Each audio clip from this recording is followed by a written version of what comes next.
So this is gonna freak out anybody. All right. So I came across an article a few days ago, and it really freaked me out. That dude Jeffrey Epstein, he had a private airplane, right? The pilot testified, but you don't hear too much about this in the mainstream media, which is interesting, right? About who the people were that he flew to the dude's weird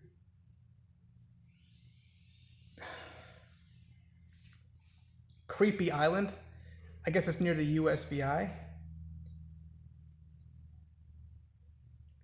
Bill Clinton, the Prince, was it Prince Williams? I don't know, but I just remember Prince somebody, like one of those.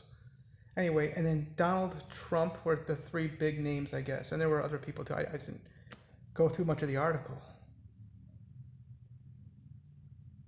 A lot of people were like, hey, that guy's got a private airplane. I want to go hang out with him. The thing is, too, a lot of people don't even care. Like, well, I mean, this dude just recently got hit for using PPP loans, business loan money to buy a Lamborghini. He's doing 9 years for that. I think it's Texas. You can look it up.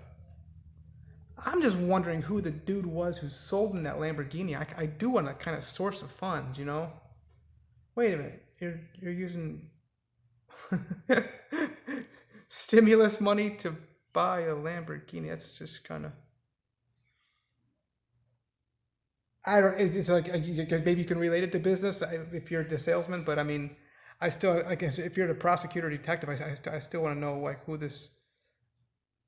Not just the salesman, but the whole dealership. I kind of like want to wonder what's going on there. You know, why is there so much like weird stuff around Lamborghinis? By the way, which I love the Volkswagen. Volkswagen owns Lamborghini. I love the company. It's more than 600,000 employees, y'all. But here's the thing: I've known and met specifically that I know of two people who got hit with the child weird stuff, and I've been accused of this. Okay, it's like what?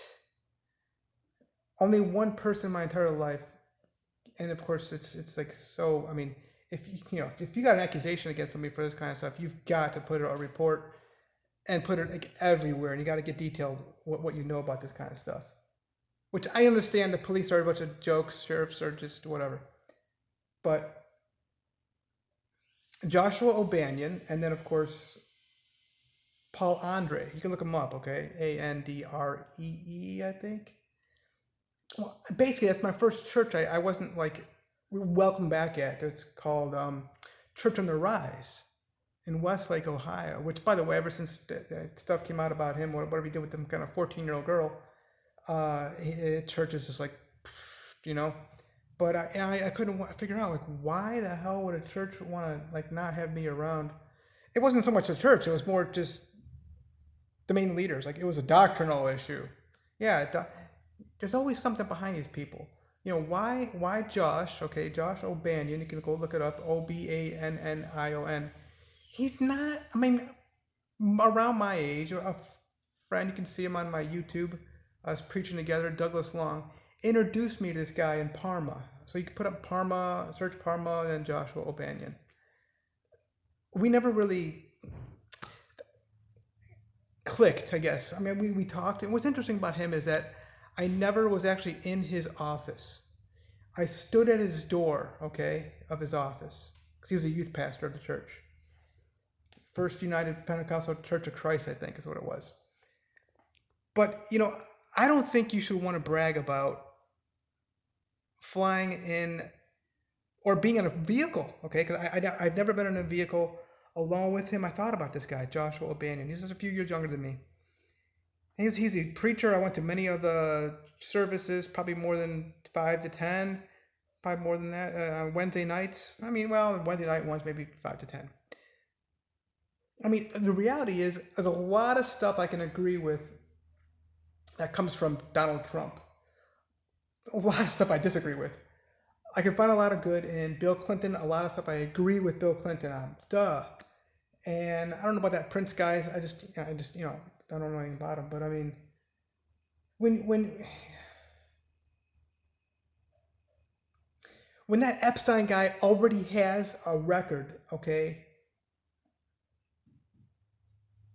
I guess some stuff was going on like in West Palm Beach about 15 years ago, maybe 2004 or 2009. I just don't know, about it. But I read some stuff and listened to some videos and things. You should be. I think you should be thankful for. Sometimes people don't want you in their life. Why did Josh? We were both into basketball. I went with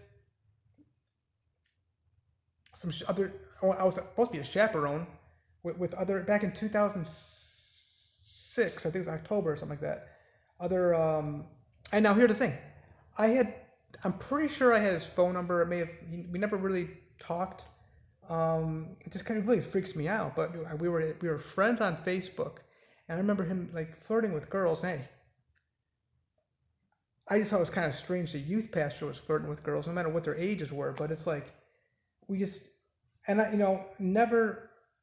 And I look back at all the people I've had in my vehicles. And here I am blind driving, considered blind. I'm not really, like totally blind, but it's like being in a private jet. Ooh, yay, look at you. You're going with this big money guy. Apparently this Epstein guy was a big multi-billionaire or whatever, and you can just fly down to his private island. And people can brag about that kind of stuff. Like, I know this big money dude, and I hang out with him. Well, aren't you so special? Now look at the guy, okay? Now all this stuff comes out about him. And Bill Clinton and Donald Trump and other people. But the thing is, it's like, do you want to brag about these people you're running with? I'm thankful that right now I don't run with anybody. I don't care to say you're my friend. I'm your friend. Better is the poor in his integrity. It's a proverb. It really freaked me out to just like you don't even want to be associated. You don't want to be associated with this closely associated. I mean, to the point whereby you're in this guy's private jet. Like, I mean, I had issues with a woman in my passenger seat. When I was married, of course, I wouldn't even get into an elevator with another woman. And then here you are, people probably bragging that they were in a private jet with this big billionaire. Oh, we love this island that we go to. What's going on? I mean, you should be suspicious. Wouldn't you just be suspicious about this kind of stuff? I just think it's amazing how many people brag they knew this person, that person, and you find out that they got a big drug ring going on, or another thing is that they fight, they do dog fighting. It's like, what? Don't you think it's kind of strange? You see this kind of things going on. Why don't you say something? I always say something. If you see something, say something. Why didn't Bill Clinton or Donald Trump or that Prince dude say something? If they saw something kind of weird, you'd think you'd see something weird at that island. I mean, with all the stuff that's come out about him and these young children getting involved with these things, it's just, I mean, why the hell aren't people just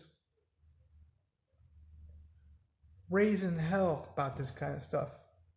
Now, I did hear Donald Trump did fire the prosecutor in New York in 2017, or maybe 2019. He had appointed the prosecutor on the Epstein case that was going way back to the Department of Labor, and then he fired him when he found out that the new stuff came up regarding Epstein, and that prosecutor just made a deal with the guy. And he's just always making deals. He's always having run-ins with the law, and I'm just honored that law enforcement. I'm the law enforcement. Love any kind of government knows my integrity, and they should, and my character, transparency, gentleness, peace, happiness. Just think about who you're running with, y'all. So we'll keep us under 10 minutes. How about that? Nice.